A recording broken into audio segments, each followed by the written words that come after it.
Welcome everyone to another creative writing workshop. My name is Laurel. I am the Director of Educators in VR and the founder and producer of this, the creative writing workshop. We've been going since 2018, having way too much fun, learning about writing and improving our writing for all different writing levels and things. We meet every Tuesday right here in Engage XR. We just love it. Today we're going to be talking about world building for writers as part of our ongoing series this month in April 2026. We've been talking about all different forms of writing, world building for writers, and today we're going to cover societal conflicts. But first, I'm going to tell you a little bit about our amazing organization. We meet every Tuesday here in Engage XR, and this is a creative and very, very supportive educational environment to help writers in virtual reality, but from wherever you come from. We're here to help you learn how to write better and get you towards publish or sharing or whatever your goals are in writing. We work on all different genres and different levels. We're here to have fun. And boy, today is going to be lots of fun. In February and March, especially February, we did the writing path, taking an idea to publish. And in March, we had a reading event. We had a spring break. And today, I'll get my words out.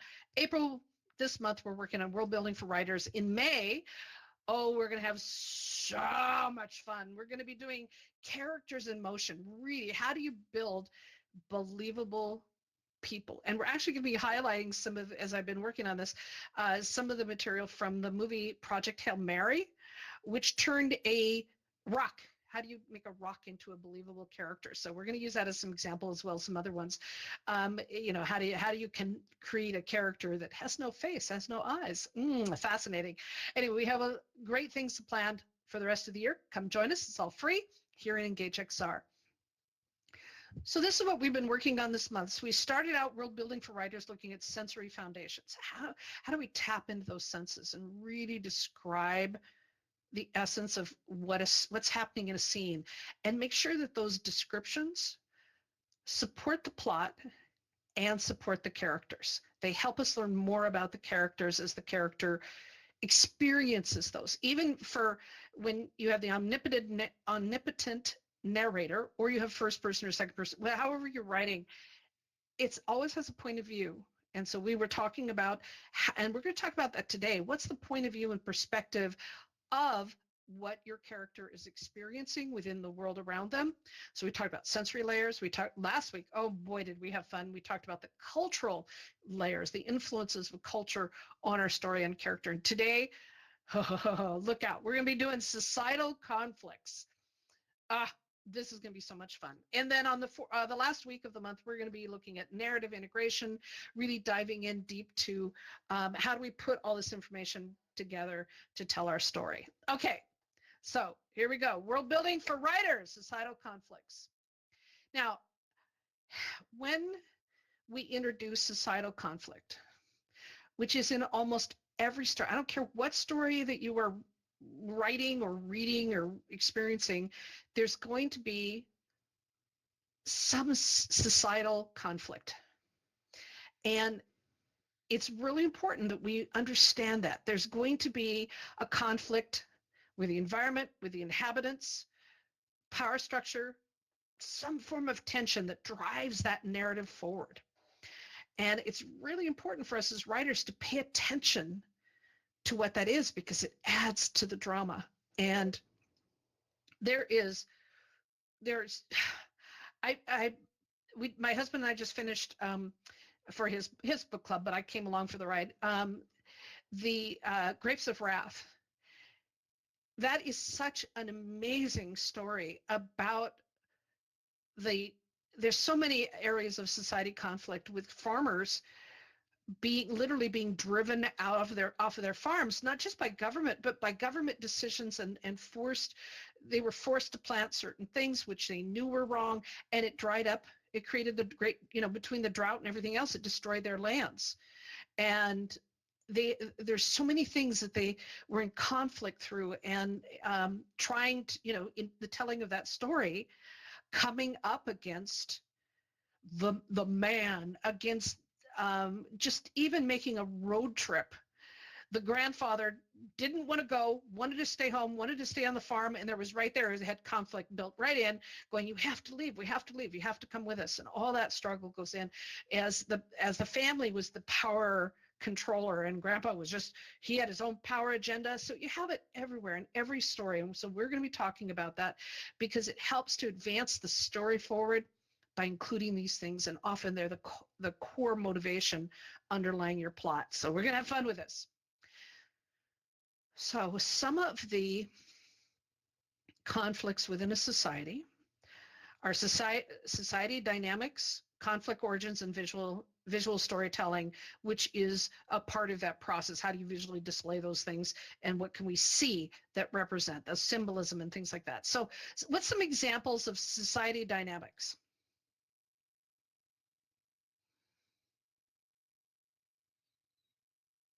We've got current ones going on. You can look at historical. What's some examples? Karis?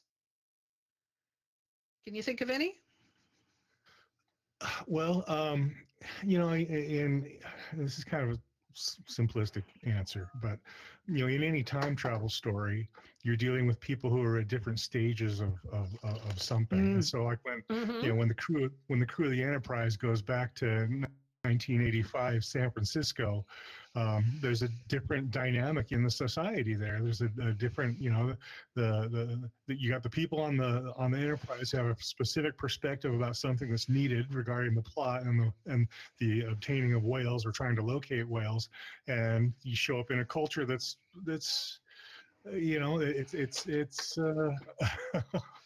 the values are different, the technology is different, everything's different. So, but you can look at, I'm using that as an example, but any time it's travel a great story, example. You got people from one era dealing with the dynamics of a whole different culture that's in a whole different spot. And I can think of two right away great examples that bring that tension and that you just gave. When Kirk is without having meal with that woman and she says, "So you're from outer space?" And Kirk says, "No, I was born in Iowa or something." He says, "I only work in outer space." Right there, you have a different perspective, right, of that comes from, it's like, here, you're from outer, no, you're not. And that's a little tiny thing, but that's a great example. And the other one is one of my absolute favorite, where we take for granted that computers come, it's changing, but computers come with mice. They come with mice and monitors, and you have Scotty coming up to the computer, grabbing, trying to talk to the computer, and it doesn't, and it, and they're going, no, and the guy picks up a mouse and said, you use this, and he picks up the mouse and uses it like a microphone and goes, hello, computer. And it's right there. right. That's a great, simple example of coming from those different norms that we're used to. Great example. What are some other ones, Steph? Good. Well, being a fan of both the first Mac, which I had one of, and that movie, I remember seeing it in the theater, and when that scene came on, I was leaping up and down going, "That's my Mac!" Yeah. So you knew that. Yeah. Oh, we were all just roaring with that. But what are some other examples of how does a society, what are the dynamics found in a society? Because Tang, I know you write about future fantasy societies. What are some examples that you have put in? I mean, one of the foundational dynamics I find that it's good to figure out, we were talking about comparing Star Trek, theoretical future to recent past, wealth distribution, but more than wealth distribution, because wealth is often a proxy for resource distribution. So like you can have a society where there are huge wealth gaps. I don't want to name any country in particular because I'm not 100% sure I'm remembering it right, but there's one of the nations that currently in the present time has the largest wealth gap between the most wealthy and the most not wealthy, also has one of the lowest poverty rates in the globe. And you compare the way a society like that distributes wealth and by proxy resources to, say another country that does not quite have such a good not have such a big wealth gap, but still has a lot of poverty, for example, and just look at real world examples to ground your societies in logic and reality and relatable human experience. That's a really good example. And there's layers to that too. I just had a memory of in the old city of Jerusalem, they work very, very hard to ensure that the people who visit there, which is the majority are tourists, to have a historical experience. And so there'll be shops that look like the same as they look probably in the 14, 15, 1600s, or maybe 2000 years earlier. And yet when you go to pay for something, you often, if unless they're hiding it, doing it well, I've seen them, because I live there, so I got to see more than most people do. They'll open up a wall that has fabric or pillows or pots and pans or something hanging off it. And there'll be a full-blown computerized server system inside, because they're also selling online. But it's in contrast to what is sitting in that shop that probably has dust on it from 1680. And it's there's that, what you see on the outside is very different from what you see on the inside.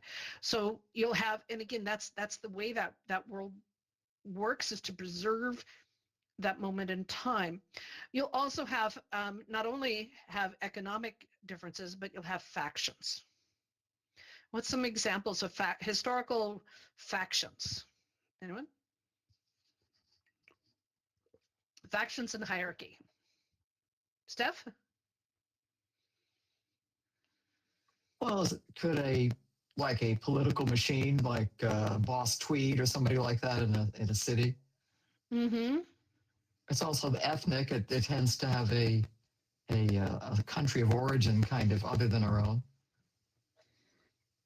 Yeah, and Harris, what's an I'm thinking of I'm thinking of the film Witness, where Harrison Ford joins is hiding out in the Amish community and learns the societal structure, and sees how all of that functions. Mm-hmm. Beautiful. That's beautiful. And I was just reading about one of the kings of England. His name just went right out of my head. Darn it! Who, like many kings, marry for power, and queens married for power, not for love. And so if somebody remembers his name, it's not Ferdinand. It's gone. Anyway, married a woman that was an arranged marriage. The first time he sees her is on the wedding day, marries her, and like 2 hours later has her put into a convent, and goes to the Pope and says, I want a divorce, I want an annulment, and claims that they didn't consummate the marriage, therefore that's justification. She says, yes, we did. And we never quite know why he ever in history, at least from my limited view of it, why he chose to want that marriage over. But he had to get approval from the Pope before he could get his marriage annulled and move on with his life. Even though he was king, the Pope was a higher hierarchy. And those kind of hierarchies are really important to understand in the way things work. And we have interesting ones, like I love spy and detective novels. I grew up reading lots of those. And you had the CIA, which was covering out everything outside of the United States. The FBI that covered the things in the United States, but when do they cross that line back and forth? And so that's, again, is the hierarchy, who's in charge of what, and what's the etiquette, local police, not police, and things like that. And we also have social norms. There's rules, there's regulations of how things work. And I remember when Lance first came to live with us and we were working on setting up his clothes, I said, we bought him some dress clothes, dress pants, dress shirts. And I said, it's very important that when you have the dress pants, you need to hang them so that iron them and hang them so that there stays a crease. And he said, why would anyone care about a crease in your pants? Karis, why would anyone care about a crease in your pants? In men's pants?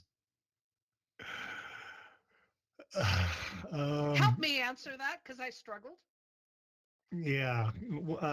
Well, it's all about, I mean, from my perspective, for what it's worth, I mean, I can't answer on behalf of a culture or anything, but just from my perspective, it was always just kind of an ego thing. It was something that, you want to be the cleanest, most straight-laced person sitting at church. No one could critique. Mm-hmm. There was no spot on your tie. There was, you were just trying to present a perfect version of yourself. Excellent. Excellent answer. Excellent answer.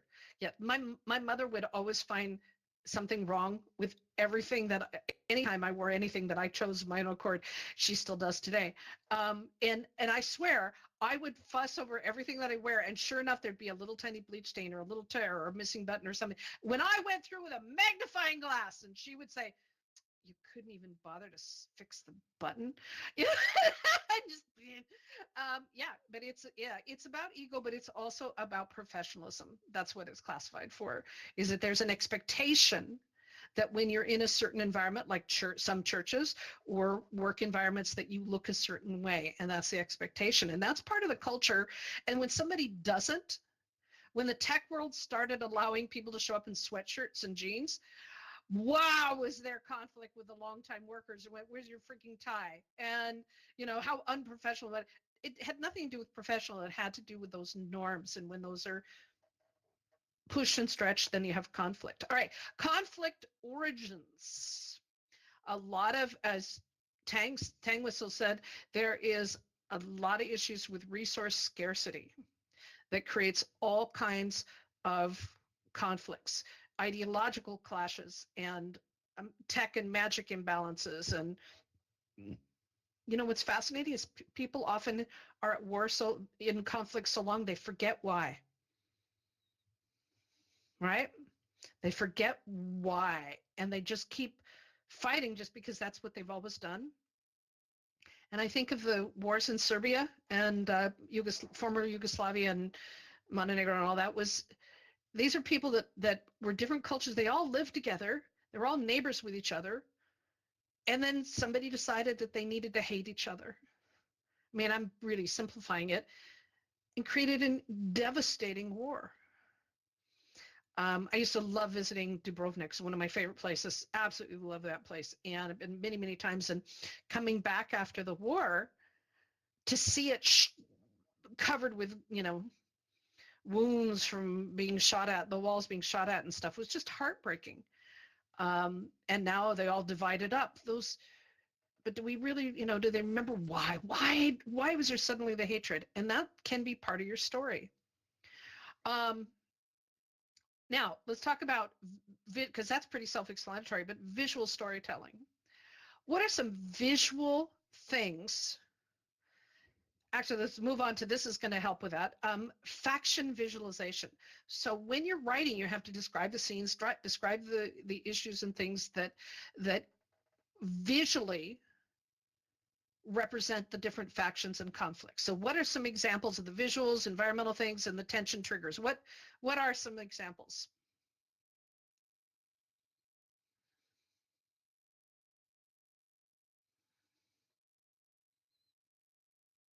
How about the Nazi flag, the Nazi symbol?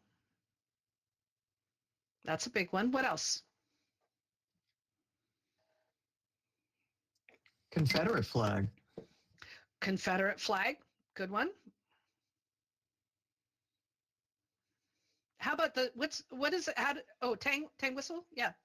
Symbols for like the Illuminati or the Knights Templar, like any kind of symbology, kind of touching on those things. All seeing eyes have been used in a ton of different faction symbologies. What else is used quite often? Karis? There's a real simple one. Colors. Give us an example. Well, the LA gang scene of the late 80s and early 90s, but you can also go back to, when you're a jet all the way. Mm-hmm. My favorite example is from a science fiction series called Babylon 5. Mm. where there were Mm-hmm. two warring factions that would only go to war for a certain amount of time, as I recall, and they would wear sashes of different colors. And depending on what color you got handed, that was the side you were on, and then you kind of got rid of your conflicting negative feelings by hashing it out with them, whoever they turned out to be, and whatever side you turned out to be on. It was random choice. Yeah. It was totally random, and then as I can try to remember what happened that it was really funny because somebody just took. Oh, it was brilliant. Yeah, it was Yeah, brilliant. and I cannot remember the twist, but it was a good one. Here's what helps explain it. So the head of the station was trying to figure out why they were doing this because he came from, he was human. He came from that perspective. You fight for a reason. You fight for a cause. And here, these scarves were colored scarves were handled out randomly. And when you were like blue or red or whatever it was, you were on that team, and therefore you hated anyone who wasn't wearing your color. They could have been anybody, just random choice, and they were doing. And there's been experiments with this, and it's been proven in humanity too. And he got so mad, and no, it wasn't the commander; it was his number one, the first officer, and so she was trying to understand why they were fighting, what's going on, and she ripped the scarf off of two of the people, different colors, and she looks and she says, just because you have a different colored scarf, you have to kill each other? And they went, yes. And she said, so if I put this red scarf on somebody who was wearing the blue, and the blue scarf on somebody who was wearing the red, now you are enemies. And they went, yes. But even the people who were doing this didn't quite understand why they were doing it. It was just how it was done. And it was probably population control. I have no idea. But that's how the color thing is just such a simple, idiotic thing. But there's other deeper layers to it. And some of those can be economic differences, as mentioned, for the rich and the poor. Language differences. In the United States, if you don't speak English, you're judged. That's a conflict, right? It's really hard to find work and whatnot unless you speak English. And then there's also other things like where you shop, where you hang out. People will judge you. We have a huge grocery store chain that's near us that is renowned for being for really serving the people who are on Social Security and on welfare and whatnot, and their prices are accordingly. They don't take credit cards, and they're well known for it. And I have actually heard people who say, oh, I only shop at Trader Joe's. I wouldn't be caught dead at blah, blah place. And it's like, it's just a grocery store, but there's that judgment that can happen. And that's important to remember, all those things. And that can create tension. Those can create triggers, right? And that's where you need us to look at those. Okay. And the triggers is what makes our stories interesting, right? Is when something is triggered, comes out of conflict, we escalate the conflict, we increase the stakes, we switch. It's something, just like the scarves that Steph mentioned. All of a sudden, you belong to a group, therefore you have to protect your group, defend your right, and then you switch it, screws things up. But we have to have some triggers, and we have to increase the stakes. We have to increase the risks. And one of the things, the techniques, is showing conflict in action. And one of the things that drives mystery and spy novels and detective novels and political novels and things like that is attention with whatever that conflict is escalating, and it's escalating. And it's often, there's like the time bomb, they're running out of time, there's a clicking clock, there's some kind of a deadline, we want to make sure that we can get to the person, stop the action before the button is pushed, before someone's killed. Whatever that escalation is, the tension is created in desperately getting to the place before it gets worse. Then it gets worse, and then they have to do it again. It's going to get worser. They've diffused one thing and they have to do so it continues to increase. And this even happens in romance novels and everything. How do you these stories thrive on preventing escalation to really stop things before the end of the world. So the stakes in your story need to be high. There needs to be risk involved. And then we have to look at the perspectives, because there's always going to be a character who goes, oh, really? I think you're just making things up. Oh, no, it's not as bad as all that.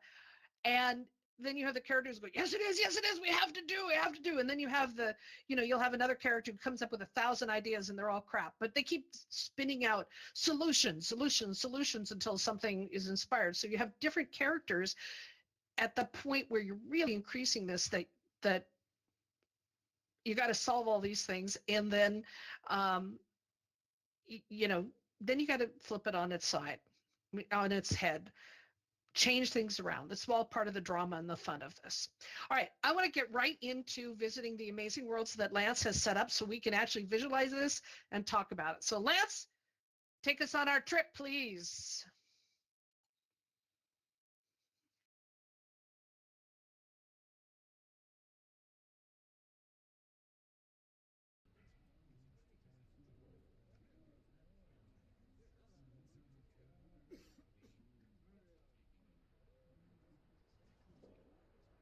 All right, anyone know where we are?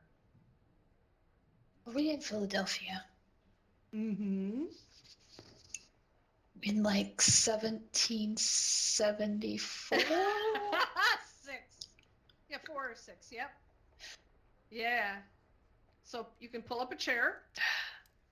Hey, even have Here to... What? So cool. right. Isn't this cool? How do I sit in the Lance- chair? Right click and look for a chair. I'll set up here since Lance jumped up there. Is this cool or what? I get to be the judge. Here comes the judge. Here comes the judge. This is so cool. All right. So Tang Whistle, tell everybody where we are.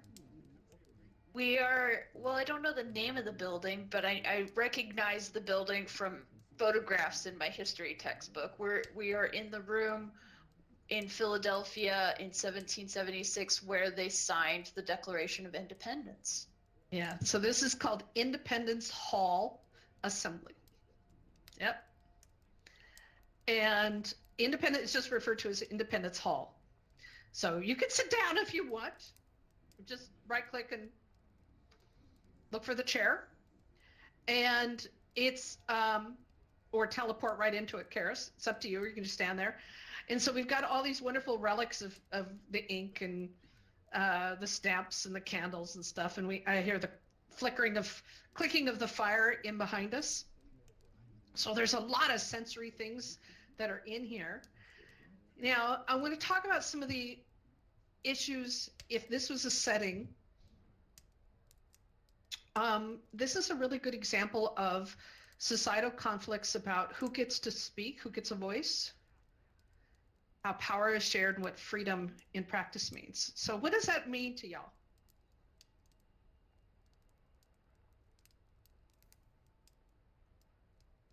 And Tang, why so excited about this place? Besides the being in your history books. I mean, I was just excited because I recognized it. Okay, it's still cool. I want to go watch the musical again now. Yeah, really. 76. Can you hear that the acoustics are correct for in here? This is a wooden floor with hard plaster walls, and you can actually hear it. Yes, you can. And that's part of that sensory details. Good catch on that, Steph. Well done. So let's talk about who gets a voice. How was that decided in a place like this?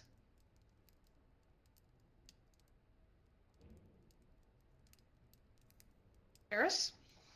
Well, there's a reason why your desk and your seat is higher than the rest of ours. That's true. Do you mean There like always needs to be a referee. do Do you mean like what were the deciding factors in who was able to represent and sign? No, not just sign. No, other things happen here. This was like a courtroom in many respects. It was an assembly hall where decisions were made, laws were passed. It more than just the Declaration of Independence and Constitution stuff. This was parliamentary procedure happened here.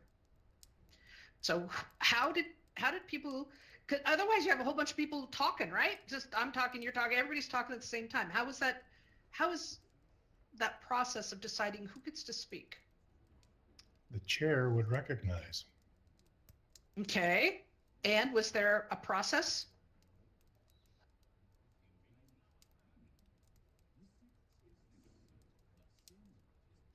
Did you have to raise your hand or something? In a classroom, yes. But not exactly. There was a definite process. Didn't certain groups assign a spokesperson to represent them, and he would be the spokesperson on behalf of the group? That's part of it.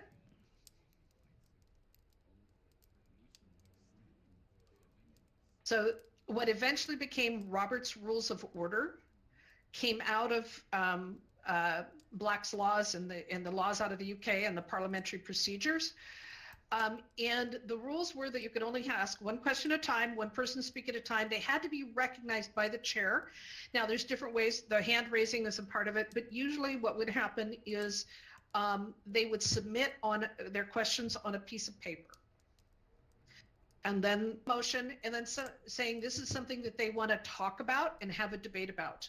And then somebody would have to second it or possibly third it before it was accepted. You couldn't just talk about anything. You couldn't just interrupt and start going, I wanted this, I wanted that. You had to follow the procedure of this process.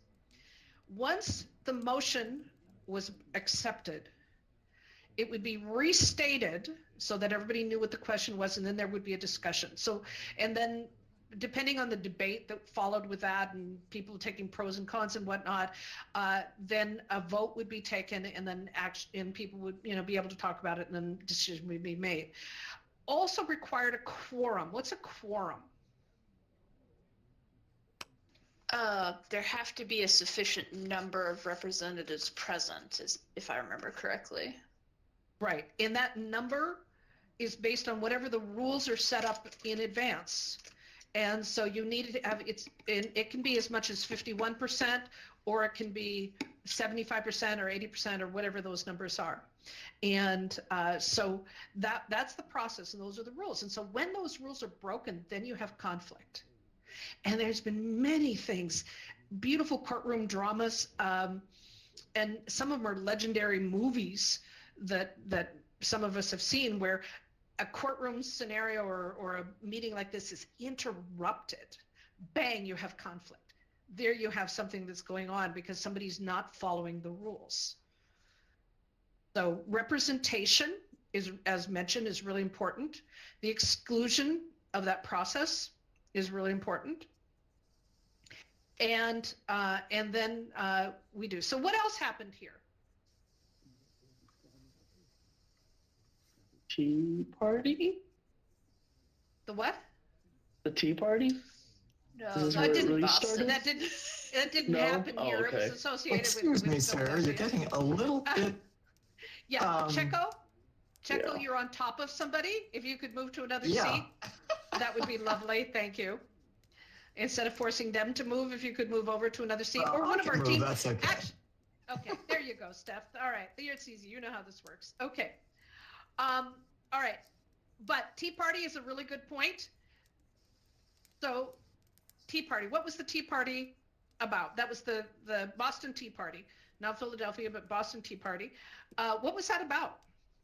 The teas being taxed too high, and it being the king, and they're trying to show that they don't need it, or they don't need the king or something. They don't So need. They don't want the to. tea Yes. in the water. Right, and right, very good example. It was taxation versus consent. How do you force taxation through tariffs? We know a lot about tariffs now. And again, there we have conflict. They didn't want to pay it. Who pays the taxes? Who benefits from the taxes? Who decides what the taxes are set up and done? That's an area for conflict. So that is a great example. What other things?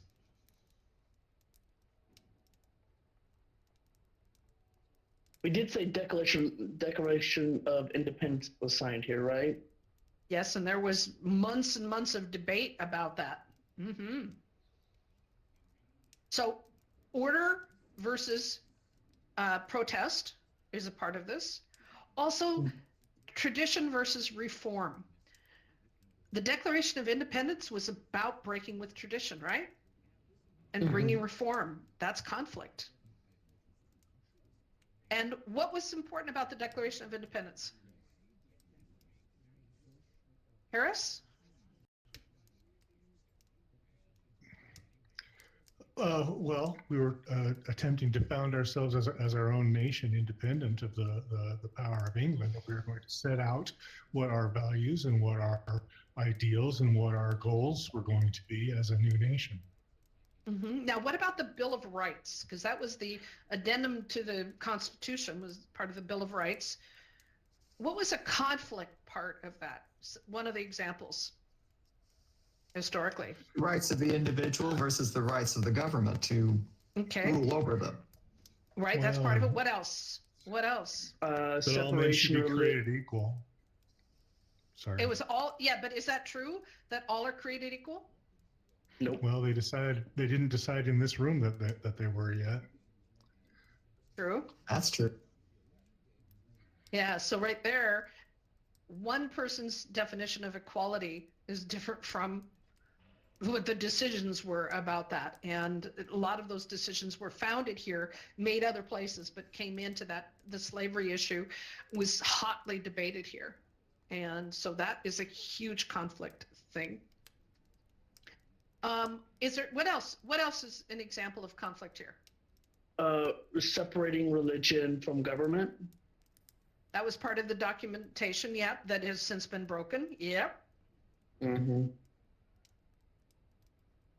Anything else?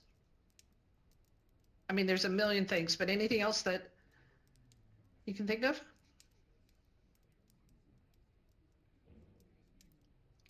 Well, strategically trying to figure out who could be our allies that could help us in this fight, and who wouldn't.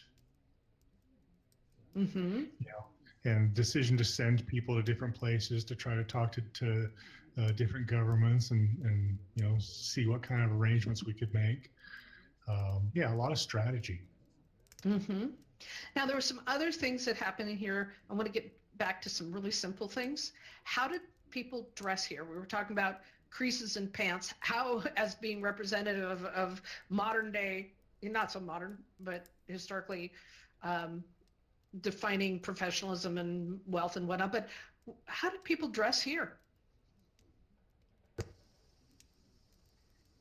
Steph? Breeches and Steph, sorry, Lance talked over you. Yeah. Well, all I can think of is breeches and usually a waistcoat and jacket, even in the summer weather. And what else? Not so many powdered wigs, but some. The chair wore a wig. Judges wore wigs. And barristers, the lawyers wore wigs to separate them and actually wore cloaks and there's a word for the things that choirs use now. Just went out of my head.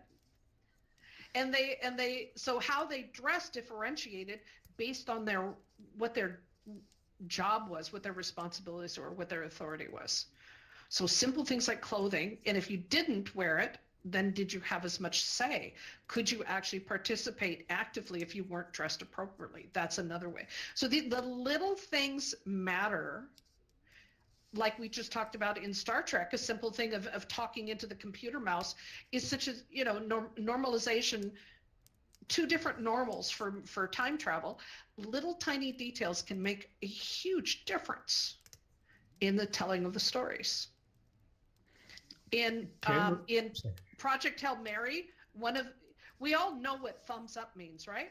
We know what thumbs up, and this, I'm not giving anything away. This is now all in the marketing stuff, but we know what thumbs up means, right? What does thumbs up mean? Karis, what does thumbs up mean? Good, positive affirmation. Yeah. Yeah, it means, positive affirmation. It means a good thing. This is good. Yes, everything's okay. The puppet that was used in to create the character of Rocky could not do a thumbs up, could only point downward. So they turned it into the joke, and it actually worked in the story. It was also in the book too, where he point the thumb down, and that it could never get thumbs up. And so thumbs down to us means the negative. It means no, things are not okay. And so you have the main character, Ryan Grace, is challenged by this. Yeah, we're just going to go with thumbs down. Thumbs down. It's just going to be good. Everything good. Thumbs down. And have that constant little tiny bit of conflict because the other character, his partner in the scene couldn't do the same symbol.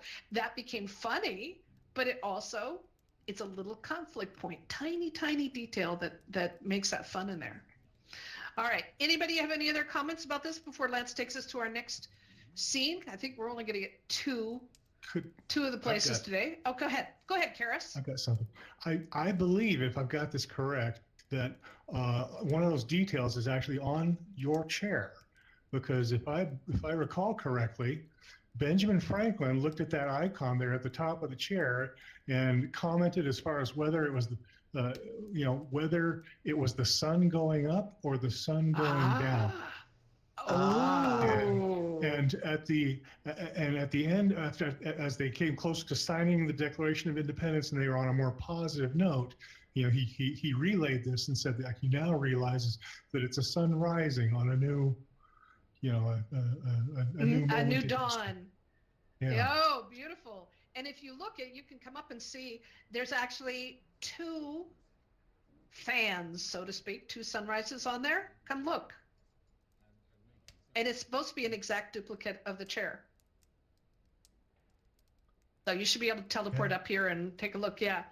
So fascinating. See, it's the littlest details can help, define the scene, represent conflict. Wonderful. Good catch. I like that. There really is a lot of detail. Yeah. Isn't that wonderful? Excellent. Excellent. All right, Lance, next spot. Think we're heading to a regular street.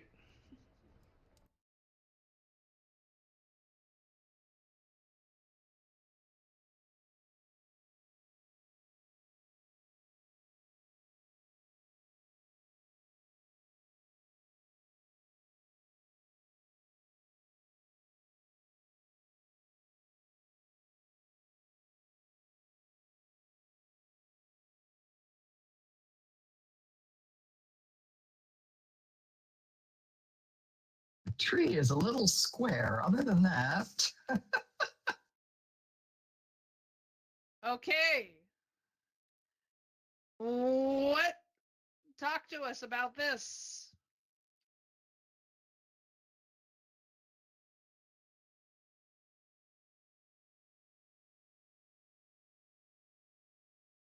I see. Okay. They are protesting the tree about to be destroyed. Okay. And so what's happening? They've stopped the equipment from coming and destroying it. Okay. And they have a official-looking fellow here that is confronting them. Oh, and he's speaking. Right. Oh, is he? I think it's a speaking. Yeah. He's not. Is he saying anything? No, his it's mouth just is that. Moving, but yeah, no, that avatar just is a talking one for AI. It's not saying anything right now. Yeah, he just chose one that moves its mouth. Okay, but we can imagine what he's saying. So let's talk about there's many, many different conflicts that are happening here. Okay, so there's many. Mhm. Some are invisible. They're not visible. Let's talk about, there's the blatant conflict. So obviously they're protecting a tree. Okay, Mm-hmm. what are the areas of conflict here? Steph? The areas of conflict. Yeah, tell us the conflict moments. What are the descriptions that would be in telling the story? What are the moments of conflict you would add? Because there's multiple layers here. Oh, well, there obviously would have been some foregone conclusion that they were going to come to destroy the tree. So there must be some prehistory to this along the lines of maybe some Good. kind of legal action or something that they haven't been able to procure to actually save the tree. So now they are taking to putting themselves between it and harm. Okay. So we have history. There's history that leads up to this moment. Otherwise they wouldn't be here because they would have just come in and done. And And been surprised by it. Yeah. Okay, what's a famous story that has something being bulldozed with and the people notified but not notified? What's a famous story about that? Anyone know?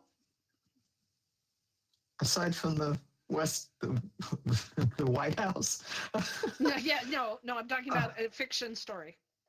Ah, I can't think of anything other than Hitchhiker's Guide to the Galaxy. Exactly. Hitchhiker's Guide to the Galaxy is exactly right. Where a where the planet is destroyed and the humans were warned, but it was filed on another planet in the basement of another. And so how would Earth, and it's like, well, you should have known it was your planet. You should have been paying attention to what's going on in your galaxy.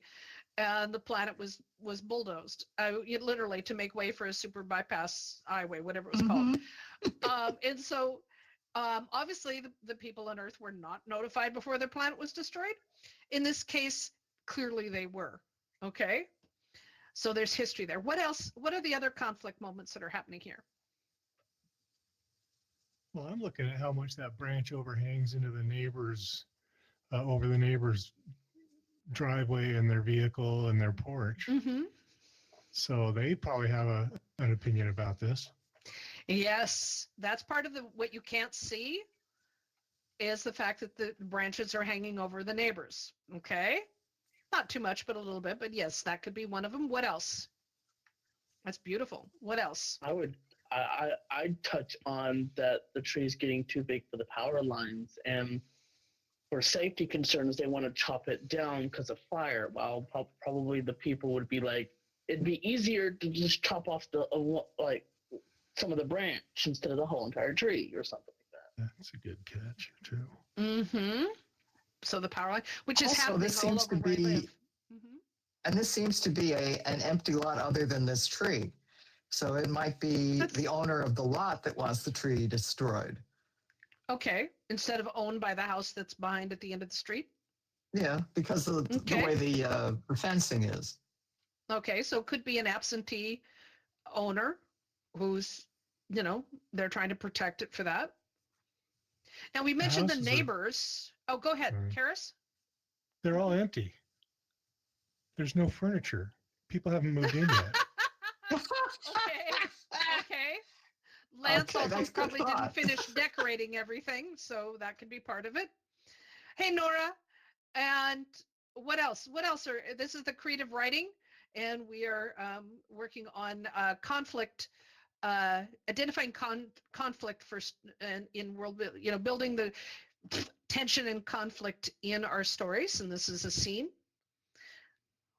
What else is going on? Let's say that people do live in these, because we got cars parked outside of them. So let's say people do live in these houses. Another one could probably be, the city planned on building a fountain or a concrete park here, but the people would rather have the tree rather than that. But since the lot is technically probably owned by the city can make decisions while people can just have to just protest against it. Okay, that could be. What other subtle areas of conflict? Because there's so many in here. What else? Well, we've got different genders and different races represented. Okay, there's could be potential conflict in there. Excellent. There's also basic authority on whoever. Look, he's in a suit. Well, we have somebody with a tie, but others are a little more informal. So there could be, how dare you tell, you come in here in your fancy suit telling us what to do. That could be an area of conflict. Notice Now, the pleat. The pleat? Yes. He has iron. Yes. There's a crease in front of his pants. There you go. We got iron pants. There you go. We also have conflict that's sitting in, if there were people that were actually in the bulldozers, what kind of conflict would they be facing? Not getting paid for doing their job. No. They get paid whether something happens or not. Yes, that's true. But they might be getting hot in the sun and, impatient. Okay. They also... Actually, I don't see them in their equipment, so where did they go? Well, it's because Lance didn't put characters in there. I'm saying if there were people in there, NPCs that were, people in there. Trust me, I wanted to put workers, but there was no work. Yeah. Well, I just thought, well, that could be part of the story too, that they just up and left. It could be. Aliens came down. Aliens came down and reduced a lot of the people to ash and burned all the furniture. And there you go. You got a group of people saying, no, by all means, take the neighborhood, but don't take this tree. Take the tree. There you go. I was thinking more of... Oh, that's a whole other story. It is a whole other story. But the workers, part of the conflict is they've been brought in to do a job and they don't want to do the job. So right there, they have internal conflict that is going, it's like, I don't want to take down the tree, but that's your job. You got to take it down. I don't want to do, so there could be, or they could be none at all. And maybe one of them will just go, oh, screw it. I'm just going to take it down. Who cares about these people? And just drive the tractor right in. So there's a lot of potential to, conflict issues in here. It reminds me of a Twilight Zone episode, actually. Especially what you just said, Karis. Anyone who tries to touch the tree turns, dissolves away or disappears. And the neighborhood has noticed this, and they're trying to protect the people that are trying to take the tree down from disappearing themselves. Oh, that's funny. All right. So has this session, I just noticed we're at the top of the hour. Have you learned anything from this? This has been helpful in any way for today?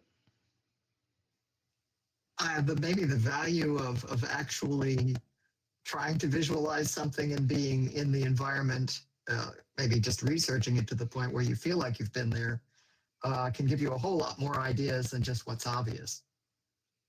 Mm-hmm. Thank you.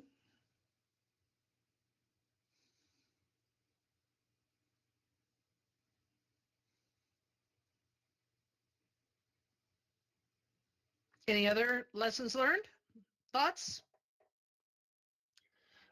Just to piggyback on that, maybe, sometimes the key to really having finely detailed stories is seeking out the things that are not obvious. Mm-hmm. I realize I'm Beautiful. kind of duplicating what was just said, but I kind of wanted to emphasize that part of it a little more. It's easy to tell an obvious story, but the great stories have the elements that are not obvious. Absolutely. And I just glanced at my notes when when we were in the last place in Independence Hall. My notes were to again looking at the details. So you have people that are historically, we have evidence, we have photographs actually of in drawings and paintings and things, depending on how old it is, of people that would be there, and you had behind. There was get my words out. There was a gate and then you had chairs. So the audience would be standing behind those gated areas in the room, and people would crowd in and want to get close. They'd want to, there'd be pushing and shoving to see what was going on, because there were no microphones. That's one of the details that helps with, the conflict of people struggling to get in there. Raised voices, people talking, being interrupted, people whispering, and maybe even forming alliances during a debate or during a discussion, going, come on, you're going to be on my side, come on. Those little bits and pieces are wonderful little details. We mentioned the clothing, the accents, and again, colors, symbols, banners, posters, whatever, showing disagreement over what's going on or protests against it. The tensions that can happen through debate of people who want a yes, people want to know, and then those that are willing to compromise, and they're not being allowed to compromise. And we're witnessing that even in today's society, of people who just want to compromise. They just want to get along, but the different groups are not allowing them to do so. You're either on my highway or this other, or you're against my highway. And that's a great example of little subtle things. You have multiple layers in there. So yeah, it's often about the things that you're not seeing, that's not obvious, that helps to add that wealth. So thank you for bringing that up, because I remembered my notes. Tang, did you learn anything? No, but I had fun. That's all that matters. That's all I got to that contribute matters. a little. You did. You did a great job. Steph, thoughts? Any other thoughts? No, I think that said it all. Okay, that is it. That is it. So I want to thank everybody for being a part of this. And Lance, thank you for setting up these great examples for us to look at and to experience and brainstorm around and be creative around these ideas. And literally there could be a rare animal that's in this tree, and the bulldozers are not to pull it down. They're actually to get up there and capture it. And people are trying to stop it, going, let this animal live in the tree, be okay. There's all kinds of ways this story could go. I want to thank everyone for being here. Next week, we're going to wrap all of this up and really look at how you combine all of these world building techniques and stuff to help tell the story with the sensory elements, the cultural society, and all the conflicts, to really help us understand, how do you put this in the story? How do you put this all together to paint the pictures with words that we use in our stories? Again, my name is Laurel. I'm the Director of Educators in VR and founder of the Creative Writing Workshop here in Engage XR. We meet every Tuesday right here in Engage XR, so come join us. And thanks, everyone. Woo! Yay! Well, thank you, Jay. Thank you. And it's good to see